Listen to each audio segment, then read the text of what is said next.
Welcome back. We're discussing the resurgent role of the NATO North Atlantic Treaty Organization, NATO, which has gone from defense against a now defunct Soviet force to include fronts such as the Somali coast and Afghanistan. I'm joined by the man tasked with defining NATO's 21st century mission, Anders Fogh Rasmussen, a veteran Danish politician who was chosen to lead the alliance earlier this year. We've been talking about Afghanistan largely. Now, on that issue of what General Stanley McChrystal had to say about the mission failing without extra troops, do you agree with that? Is that something you're going to have to really take seriously and supply extra troops? I think that a fair presentation of his assessment is that failure is a possibility, but success is achievable, provided that we reinforce our strategy in the direction of transition to Afghan lead as far as development and also as far as security is concerned. And this is my point, so I fully agree with him. We have to do more, but not just more of the same. Well, let's get Bart on the line from New Zealand, who's been waiting. Bart, thanks for your patience. Your question for the Secretary General, please. Yes, sir. I'm curious, hypothetically, what do you think would happen if instead of waging war, NATO would wage peace against Afghanistan and spend all of the money and use all of their people and infrastructure to build a better Afghanistan?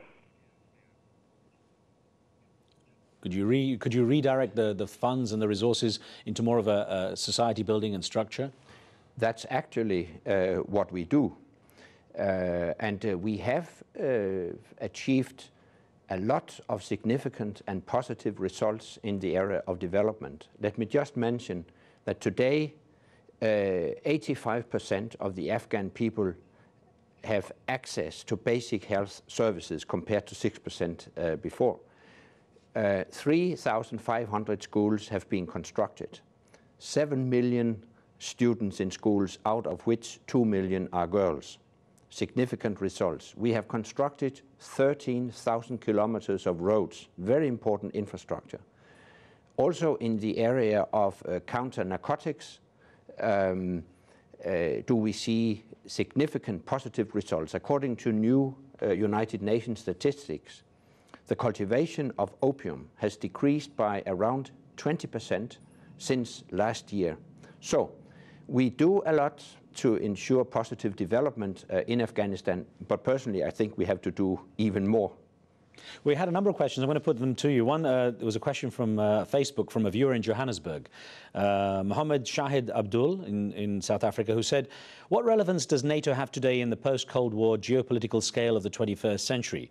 Has NATO passed its political sell-by date? That was echoed by Maxim in our chat room, who on the live station chat room, saying, why does NATO exist? It was founded basically to counter the USSR, the Soviet Union. And then Greg, who says, in the chat room, says, isn't NATO essentially in 2009 a de facto racist organization, a colonial world in new clothing? So a lot of people are asking, when it was set up, the premise was the Warsaw Pact, and it was basically a counter to that. Why does NATO have justification to exist in the 21st century? I understand very well the questions. The Warsaw Pact disappeared, and what is now the core purpose of NATO in the post-Cold War era? The fact is that the old enemy disappeared, but a new enemy has arisen, namely international terrorism. And we have to stand together in the fight against terrorism. And this is the reason why we conduct our operation in Afghanistan. We cannot allow Afghanistan once again to become a safe haven for terrorists. If we did so, terrorism could easily spread from Afghanistan through Central Asia and further. Not to speak about the risk of destabilizing Pakistan, which is a nuclear power. It would be a very dangerous situation. And this is the reason why NATO exists as a defense alliance, and the primary task is to defend the allies, but we have to realize that to defend allied territory, we have to conduct operations out of area, like in Afghanistan. Does that mean, in theory, any nation, I mean, assuming there are certain criteria, but any nation can join NATO? Because again, one of the questions was, why is it that it's essentially a Western-led and essentially a white man's club, is how our viewer was putting it. Yeah, well, according to the treaty, Article 10, we may invite any European country to join the alliance. So according to the current treaty, the alliance is open for European countries that fulfill the necessary criteria. So James in the UK in the chat room says, why are Eastern European nations so keen to join NATO? Well, because NATO is also an alliance based on shared common values. And after communism collapsed, the former communist countries wanted to join this community of shared democratic values. And I think it is a basic principle that each and every sovereign nation has a right to decide her foreign policy and her alliance affiliation herself. But you yourself have felt the complications of NATO. For example, the Turkish objections to your being appointed because of the Danish newspapers' portrayal of the Prophet Muhammad in cartoons. Then there's the issue of Greece being upset because NATO then offered Turkish high appointments in NATO. It complicates the equation very much to have these, having to meet all these. Can NATO remain essentially a neutral, apolitical organization this way then?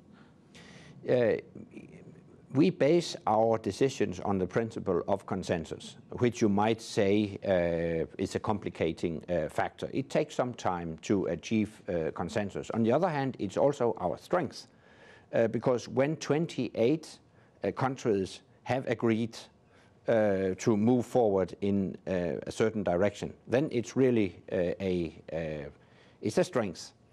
And it's only natural that we have discussions about the election of a new Secretary General among free democratic societies. But the strength is, at the end of the day, we reach a consensus. Mr. Secretary General, thank you very much for taking the time. I hope we have a chance to ask you many of the more questions that are outstanding, but good to have you on the show with us this time as well. Thank you. You're welcome. Thank you, sir. So thank you for being with us as we come to you with this special edition from New York. Remember, you can follow our program on Twitter and send us your questions and comments to use on the show. All this week, we're in New York as we look at some of the most pressing political, military and humanitarian issues that the world leaders are dealing with as they gather here for the annual United Nations General Assembly meetings, a busy week. On the next show, we speak to the head of the UN agency originally set up as a temporary fix to deal with the Palestinian refugee problem that was created when Israel was established in 1948. Well, this week, that agency, UNRWA, celebrates its 60th birthday.